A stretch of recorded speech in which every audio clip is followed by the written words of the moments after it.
Salut à tous, bienvenue sur la chaîne Reptilime, très heureux de vous retrouver aujourd'hui dans une nouvelle vidéo. Ça faisait un moment qu'il n'y avait pas eu de vidéo sur la chaîne avec la rentrée, etc. J'avais du mal à garder le rythme des vidéos, à trouver du temps pour tourner, monter, etc. Mais ça y est, j'ai réussi à me restructurer un petit peu à ce niveau-là, au niveau du travail, etc. Et donc je vais pouvoir vous sortir les vidéos du coup au rythme habituel, à peu près d'une vidéo par semaine. Et donc je voulais revenir évidemment avec tout d'abord une vidéo qui est souvent attendue, la fameuse vidéo du Reptile Room Tour. Donc ça y est, on y est enfin.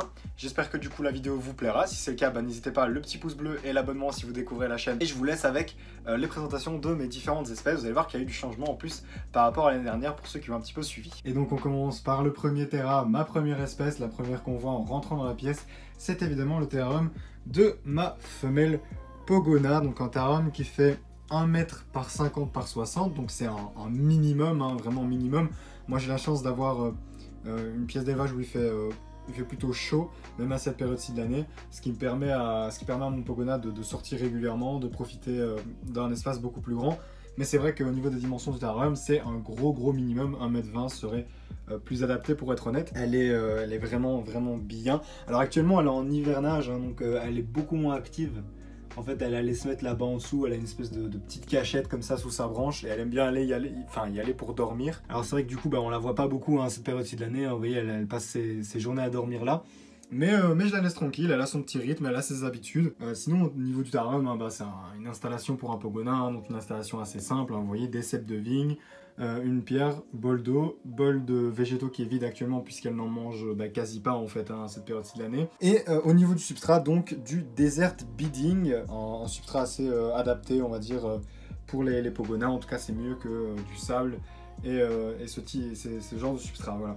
Et donc juste ici en dessous du terrarium du Pogona, on a le terrarium des rainettes de White. Il n'a pas beaucoup changé depuis la dernière fois, si ce n'est que malheureusement le bananier nain que j'avais mis ici dans le coin a fini par mourir tellement le pothos se développe en fait. Vous voyez, le pothos fait des feuilles partout, des racines partout, y compris là-bas, et donc ces racines étaient venues se mélanger avec les racines du bananier et l'ont fait tout simplement dégagé en fait. Donc c'est un terrarium qui est pas spécialement beau esthétiquement, malheureusement pour les rainettes de White.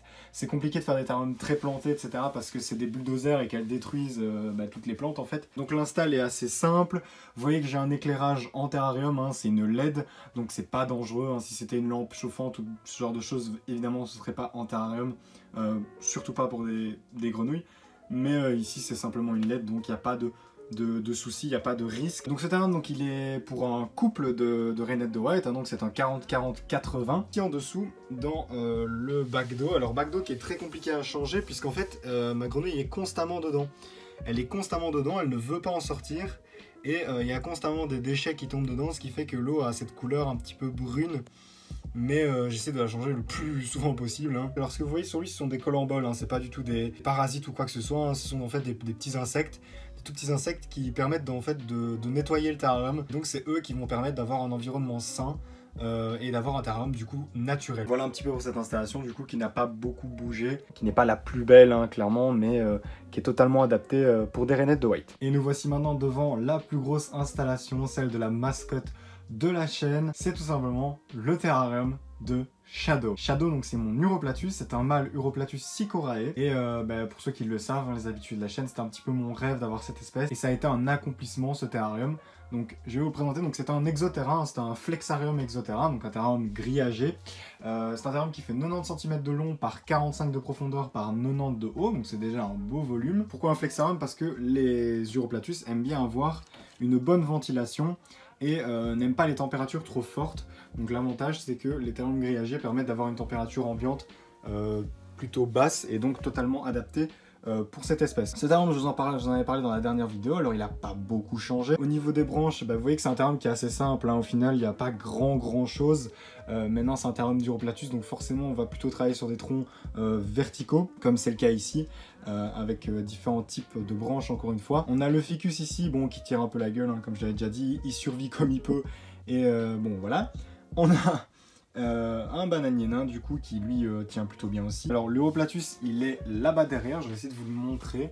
Parce qu'évidemment on est la journée, donc l'Europlatus étant nocturne, il est en train de dormir, mais je pense que vous pouvez le voir, alors il y a mon doigt qui passe juste devant la caméra. Voilà, c'est à peu près tout ce qu'il y a à dire.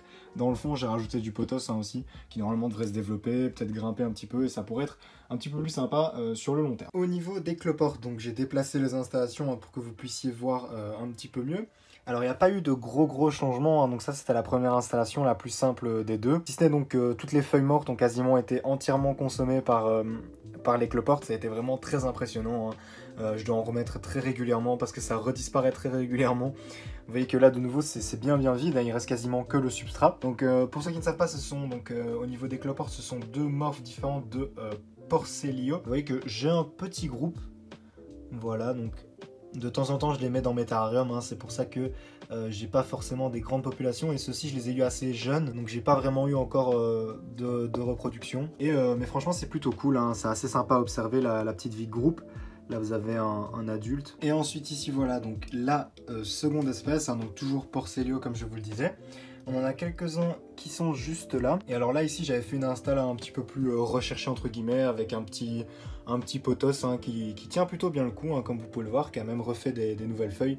Le potos c'est quand même vraiment incroyable, hein. On a beau le mettre dans peu importe dans quelles conditions, il arrivera toujours à s'adapter. Les cloportes c'est vraiment cool, hein. Je sais que c'est parfois on peut se dire ouais cloporte voilà c'est un peu bof ou quoi, mais honnêtement c'est hyper intéressant à observer.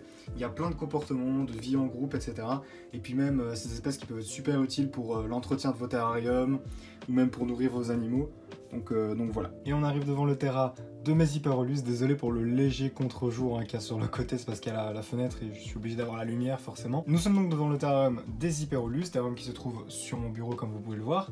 C'est un Terra Atlantis, donc c'est mon seul terrarium de marque à proprement dit. C'est un terrarium qui fait donc 30 cm par 30 cm par 45, c'est un petit volume. Et les Hyperolus, donc pour ceux qui ne connaissent pas parce que c'était pas très connu, ce sont des toutes petites rainettes originaires d'Afrique qui sont vraiment sympas, c'est-à-dire que c'est assez compliqué à trouver, hein, c'est pas courant, par contre c'est pas rare non plus. C'est des grenouilles qui sont assez simples, qui sont même très simples, et des petites grenouilles très sympas, alors on les voit pas du tout. C'est-à-dire que là par exemple on est en journée, si je vous mets le terrarium comme ça, c'est parfaitement impossible de savoir où elle est. Et le soir, elles ne sortent vraiment que quand il fait nuit noire, c'est-à-dire que vraiment en journée vous les verrez pas, en soirée vous les verrez pas, elles sortiront vraiment que quand il fait complètement noir dans la pièce. Mais en réalité la journée elle se cache dans le creux du bois, donc là à l'intérieur en fait, là où je suis en train de zoomer, donc vous la verrez pas encore une fois forcément, mais elle est dedans. Voilà, donc vraiment une toute petite espèce. Une install assez simple, hein, du coup on a essentiellement au niveau des plantes des fougères, et des fougères tropicales du coup. Et j'aimerais en rajouter en fait, parce que c'est surtout ça qui me dérange dans ce terrarium, c'est que ça manque un petit peu de verdure. Et puis alors sur le substrat, bah, classique, hein, vous connaissez, tourbe de coco avec un petit mélange de sable et de sphaigne, et par-dessus vous voyez que j'ai rajouté également de la mousse, donc c'est de la frog moss, c'est Zomed qui fait ça, et bah, j'en mets dans mes terrariums parce que ça donne un look assez naturel, et puis c'est cool pour garder l'humidité pour les grenouilles notamment. Et on passe maintenant à un autre terrarium sur mon bureau. C'est un terrarium que vous avez vu récemment puisque c'est le terrarium de mes Dendrobates auratus. Donc c'est un terrarium que j'ai récupéré, hein, qui est à la base un aquarium on va dire. C'est un terrarium donc, qui fait 60 cm de longueur par 40 par 40, ce qui fait plutôt un beau volume pour des dendrobates. Dedans donc on a deux Dendrobates auratus de localité Nicaragua. Au niveau du terrarium, bah, pareil, là vous avez vu qu'il y a des changements parce qu'en fait par rapport à la première install j'ai eu des gros soucis d'humidité en fait. C'est-à-dire que j'avais une grosse vaporisation et le terrarium ne suffisait pas en fait, hein. Je vaporisais trop finalement, sachant que c'était de dendrobates, donc je me disais ouais il faut beaucoup d'humidité etc.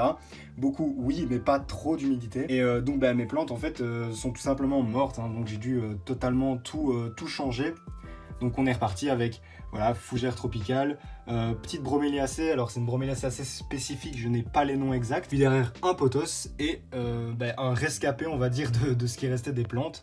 Sinon le reste écoutez ça n'a pas trop bougé au niveau des branches, au niveau des cachettes etc. J'ai rajouté du coup également de la frogmoss de chez Zomed, ça ne bouge pas. Et écoutez le terrain se porte plutôt bien. Alors les dendrobates je ne serais pas vous le montrer là parce que si elle est juste derrière, alors on verra pas beaucoup parce que la humidité n'est pas ouf, mais vous voyez elle est juste là, donc vous la voyez un petit peu. Parce que généralement en journée, elles sortent quand je les nourris. Et le reste du temps, elles restent plutôt planquées. Souvent ici à l'intérieur de la branche en fait, hein, là il y a un creux. Là vous voyez qu'elle est un peu flippée parce qu'elle se demande ce qui se passe parce que c'est rare quand j'ouvre vraiment le terrarium comme ça. Donc elle est un peu en train de se demander ce qui se passe. Mais sinon, écoutez, dans l'ensemble ça se porte super bien. Et c'est une install plutôt réussie, en tout cas je suis assez content. Et voilà, c'est la fin de la vidéo, j'espère qu'elle vous aura plu. Si c'est le cas, n'oubliez pas le petit pouce bleu et l'abonnement encore une fois si vous découvrez la chaîne. Je sais que c'est une vidéo qui était attendue, donc voilà. Donc on reprend du coup le rythme habituel, une vidéo par semaine, etc.